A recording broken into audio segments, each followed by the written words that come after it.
Hello and welcome back to Jenna Gets Creative. I know, it's been a little while since I've actually stood on camera and done a book topic video. As you can tell, it is daylight. There are going to be noises going on. There's traffic, there's a little 3-year-old just outside that door. Anyway, I am going to be doing the no disclaimers book tag, and if you would like to skip the introductory ramble, go to this timestamp. So I promised you guys a book video, but I didn't know what to do, so yesterday, which is Monday when I'm filming this, not sure what day I'm actually editing this for, Tuesday or Wednesday, I decided to just look for videos on YouTube with the title book tag that were published that day, that were published recently. And one of the most recent videos that was published when I went to look on Monday was the no disclaimers book tag, and it was posted by the channel Alfred in the Book Cave. So I will link to that. Go check him out, go check out his video, go check out his channel. He's a pretty small channel, but I think he deserves more of an audience.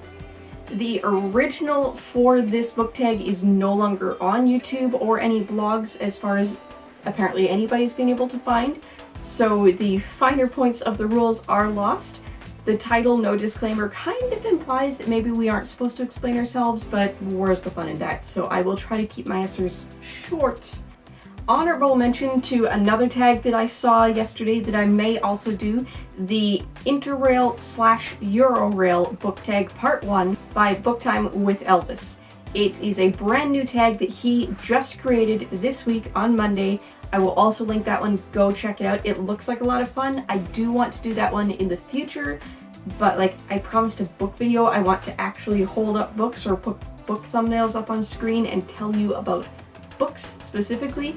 And half of those questions, like he wrote 13 questions, but the questions all have parts to them. And a lot of it is just talking about your personal experience in the world and in travel and stuff like that. And it's not specifically books, so like, didn't work for today, but it seems like a really cool tag. So he is linked as well, go check him out, and I may do it in the future. Tell me if you want to hear that one. Before we get going, if you're new here, hi, my name is Jenna, as I just said.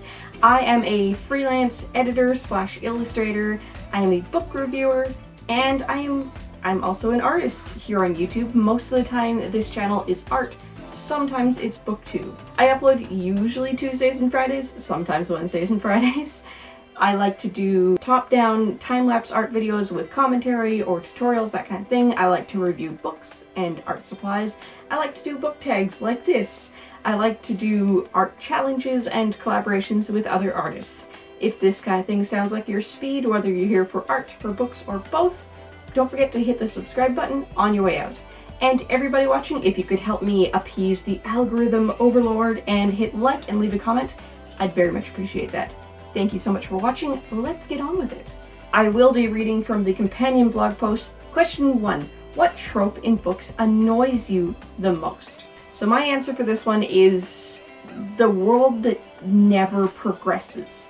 So a lot of time in science fiction and fantasy, a lot of times in high fantasy, you'll have a world that is literally Earth or very much like Earth, set very far in the future, and it doesn't look any different, or it even looks like the past. Or you'll have a book or a series of books that takes major jumps through time and not a lot has changed. So examples, Middle-earth, The Lord of the Rings. When we have the prologue and we see Isildur, we see the forging of the rings, and then we jump to Bilbo's time and Frodo's time, nothing has changed. Socially, government, technology, nothing has changed. Not even just in the Shire, all of it, the whole world. Middle-earth does not progress. The people are born and age and die, but they don't change their world at all. Ender's Game, that's supposed to be the distant future. It could be 20 years from now. Granted, it probably looked a lot more futuristic when Ender's Game was originally written, but right now we're close to that kind of technology, and there's nothing in it that really screams 1,000 or more years from now. And then the sequel to Ender's Game, I haven't read it, I have heard, it's supposed to be another 3,000 years in the future from Ender's Game, but again, nothing has changed. The technology is the same, the society is the same, the government structure is the same.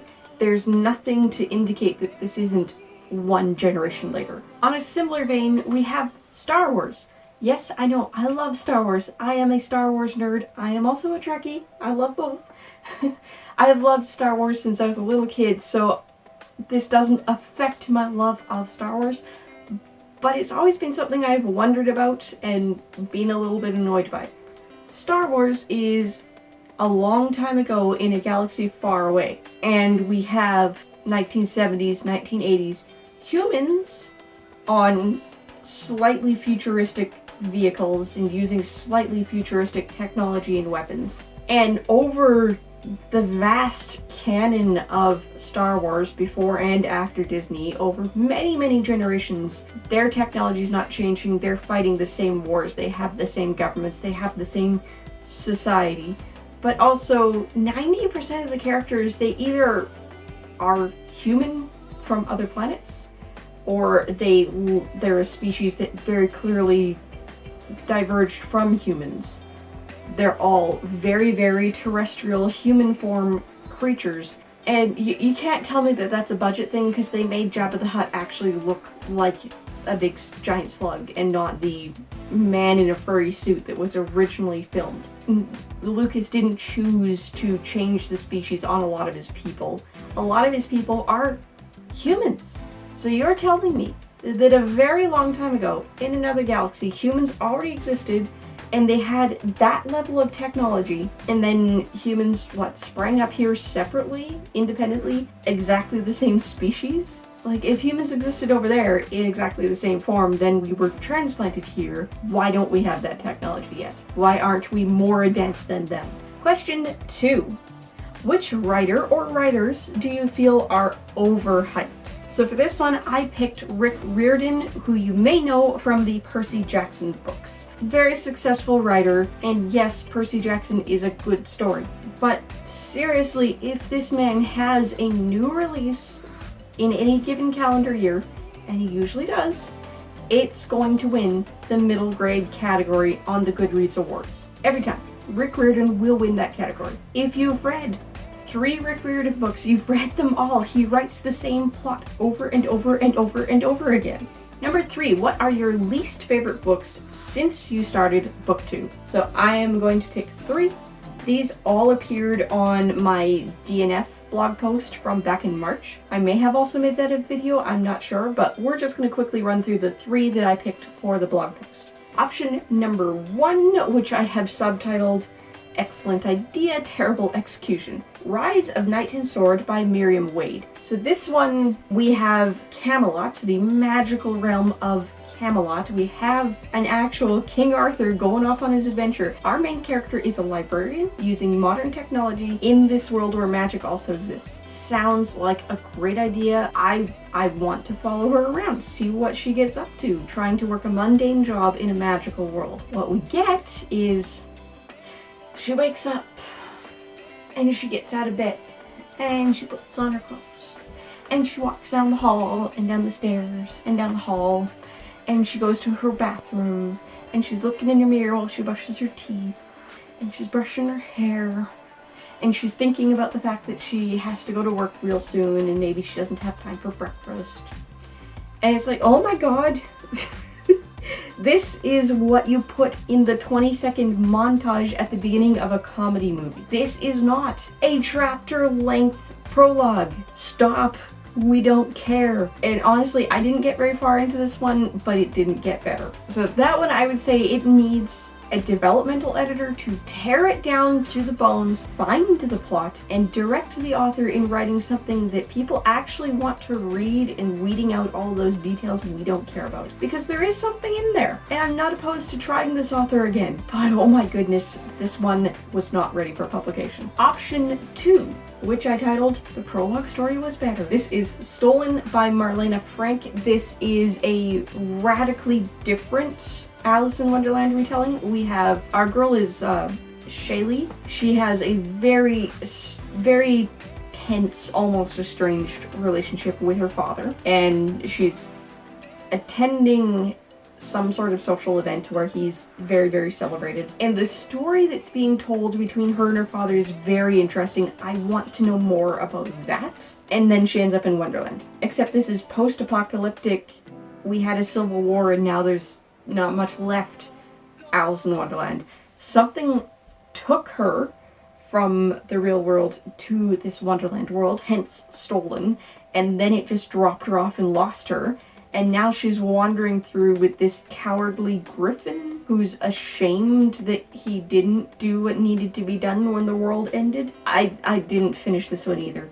First of all, there is no plot once we're in Wonderland. I hate the characters she's hanging out with once we're in Wonderland. The prologue story was more interesting. If I was reading it as an ebook and if it wasn't for a tour with a deadline, I might have picked at this one in between reads and I might have gotten through it. But this was a tour read, so I had a deadline, and this was an audiobook, so we also have the element of the narrator. I ended up just posting a spotlight for the book for my tour date and then held off until that March DNF post to actually share my review. The narrator has trouble with vowels. Some of it is regional accent, and I could forgive that if it was just regional accent. So for example, nobody has been anywhere, they've been places. Ben, the man's name B-E-N, Ben. Sometimes I hear it bin as well with some narrators.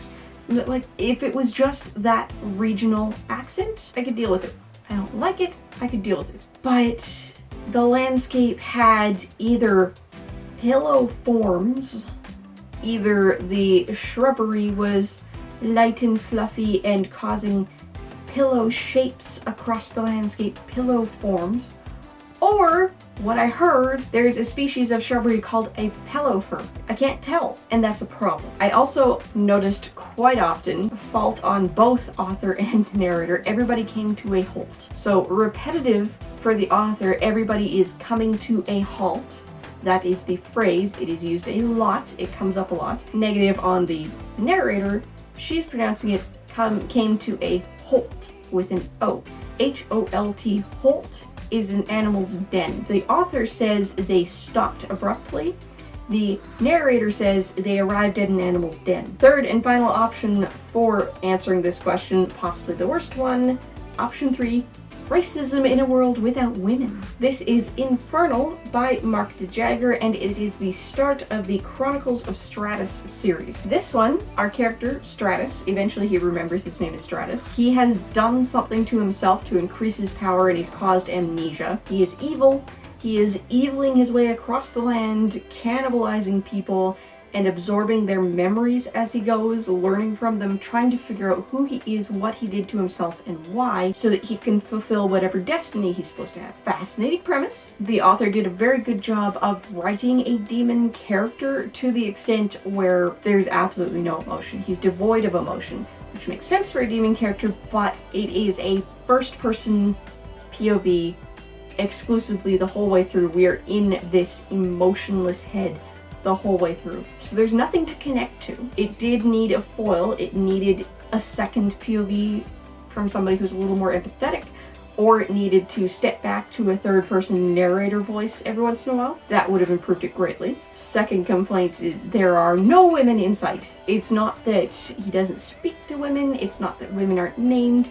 Women are not in sight. He is killing his way through entire towns and women don't exist. I can only assume that the men in this world are the 100% of the species and they reproduce asexually, because there are no women at all anywhere. Third, and most vile, there is a major thread of racism in this book. This character, he wakes up, he goes, that's darker than it should be. And then he comes across some paladins, and the young paladin looks at the master paladin and goes, is he evil?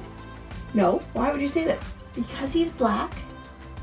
This man is the darkest man anybody has ever seen, and he's also the most evil man anybody has ever seen. You see how this comes across potentially racist. Now, if you confront the author on this, the author's going to say, but I grew up in Africa. To which I say, you're white, and you should know better. You grew up in Africa. Now, if you look at the cover image for this book, there is a dragon wing shape around the illustration.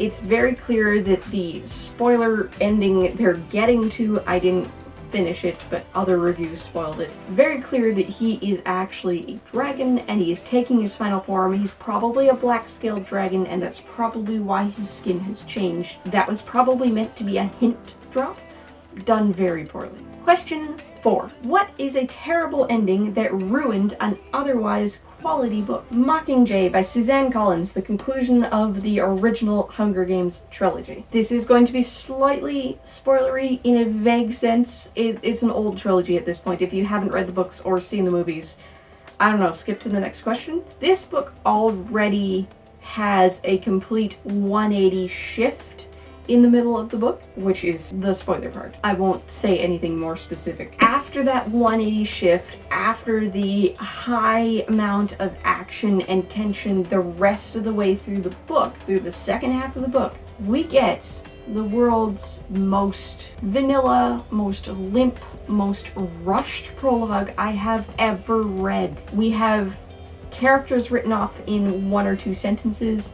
We spend a lot of time on who Suzanne thinks we care about, but they're not necessarily all the people we care about. I don't think it's a spoiler that Katniss lives. Katniss is the protagonist, and this is YA fiction. The protagonist doesn't die. She wants to tell us what Katniss did with her life after, and it's depressing, but like, there are so many other characters who survived who we want to know more about. This either needed to end abruptly at the end of the last chapter, or this epilogue needed to be 5 more chapters long. Alright, question number 5. Which fictional characters do you wish were not killed off? So, spoiler much? Again, if you don't want a spoiler, skip to the next question. Yer Thiessen. Question 6. What are some of your bookish pet peeves? Oh boy.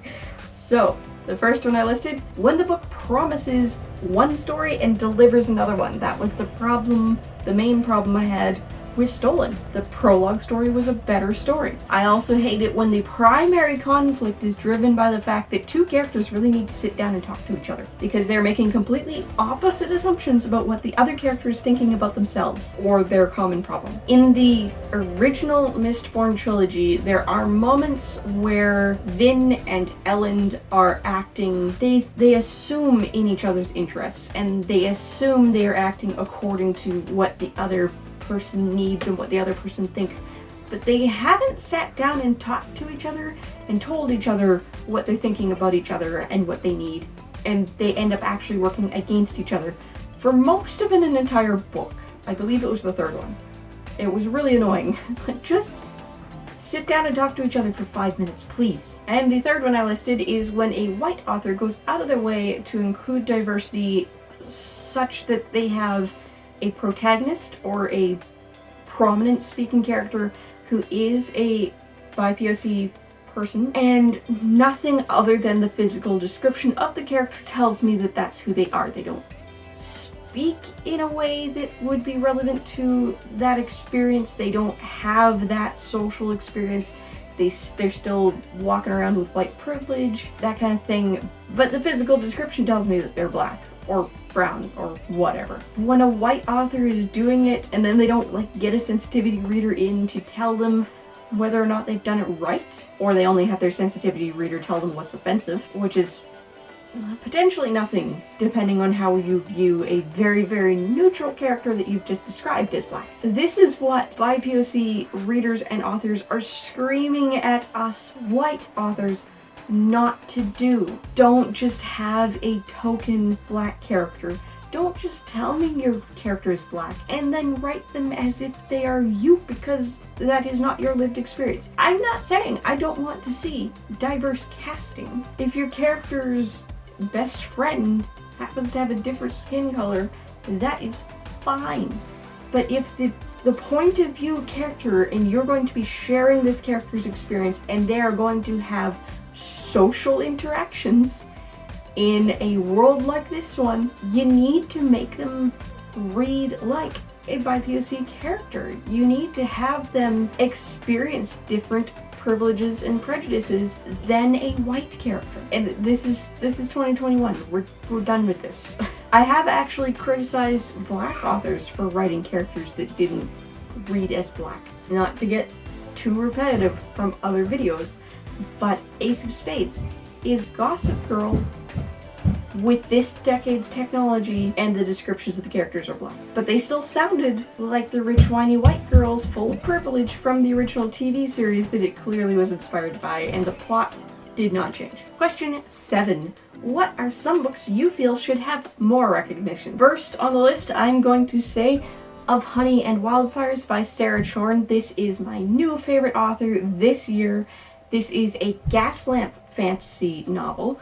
She has recently received criticism from somebody who told her that she doesn't write fantasy, period. They don't know what she writes, but it's not fantasy. It's fantasy. It's gaslamp fantasy. If you're not familiar with gaslamp fantasy, think steampunk, but not futuristic.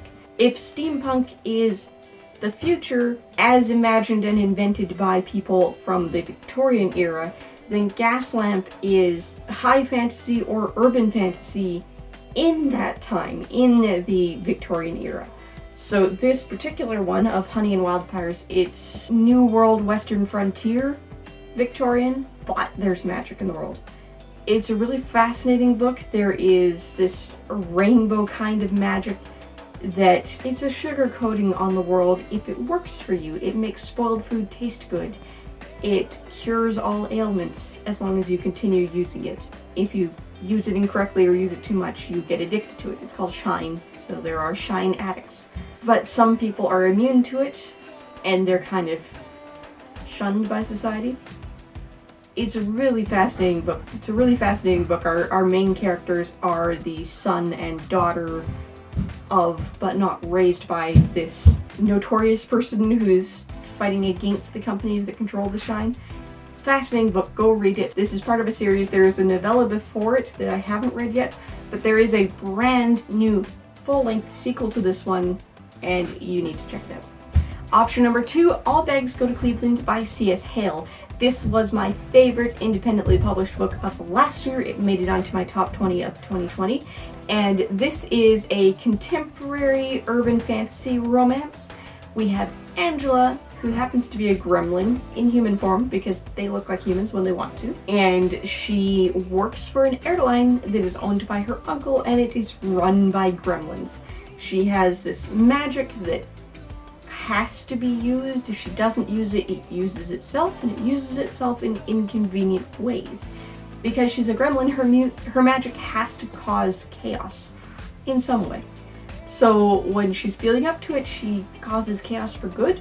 And when she's trying to avoid it, things go wrong. Working the departures desk at this airline, if you are rude to her, your bag is going to Cleveland to Cousin Wendell to deal with. She ends up having to use her magic when this rich, arrogant businessman is coming through, and he's checking a very expensive Louis Vuitton bag. And she's like, I need to use my magic. Who is stupid enough to check a bag of this value? You're going first class, you could put it in the cabin.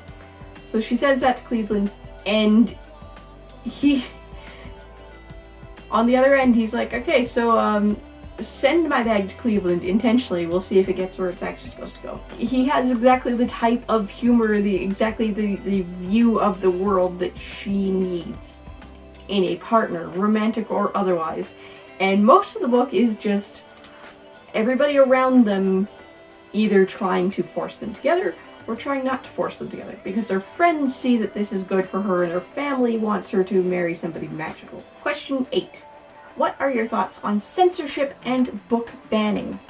So this is a very complicated topic. I think that there is a time and a place to pull books from public circulation. Not destroy them, not ban them, just pull them from circulation. I'm not talking about cancel culture where like I completely support individuals not wanting to read Rowling anymore.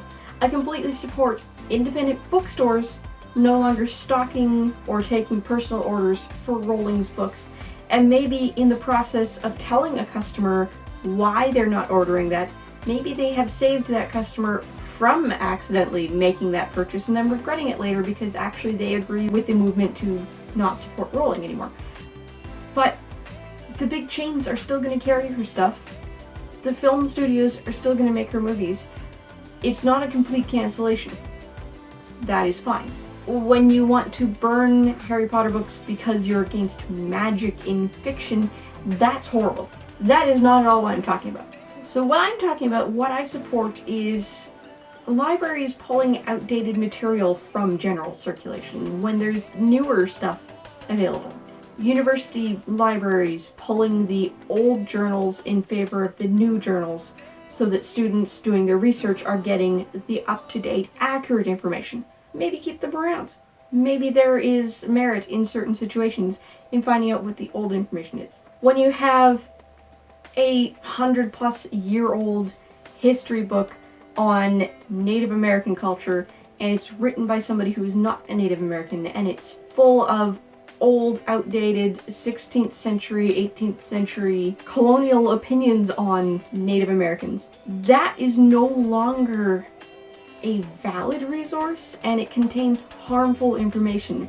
And if you're going to keep that on the shelf at the public library, right next to a book written this decade by a Native American on Native American culture, and then you have little Susie coming into the library trying to find a resource for her history report, and she's a 6th grader, she's only going to pick one book. Maybe the older book with the harmful information has a nicer cover in her opinion, and she takes that one, walks home with it, leaves the brand new Own Voices book on the shelf. That's harmful. That older book should be removed from public circulation. Should it be destroyed? No. There are still cases where you might want to know what the wrong information was, what the harmful ideas of the time were. You shouldn't present it as equally valid. So it shouldn't be something that you can just walk in with your library card and take off the shelf and nobody tells you what you have in your hands. So in that way, I support it. So I guess I support culling of old and harmful information from the free public access, but not destroying it, because it still has its place in history and it should still be preserved in an educated way.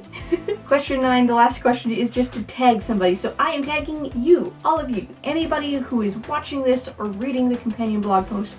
If you like doing these book tags and you have a platform to do them, you are tagged. Tag your it, go do it. Thank you so much for watching. If you're looking for more to watch, I've got some suggestions up on the left side of the screen now. Don't forget to like, comment, maybe even subscribe, and if you like living life creatively, whatever that means to you, I'd love to have you along for the ride. Bye guys!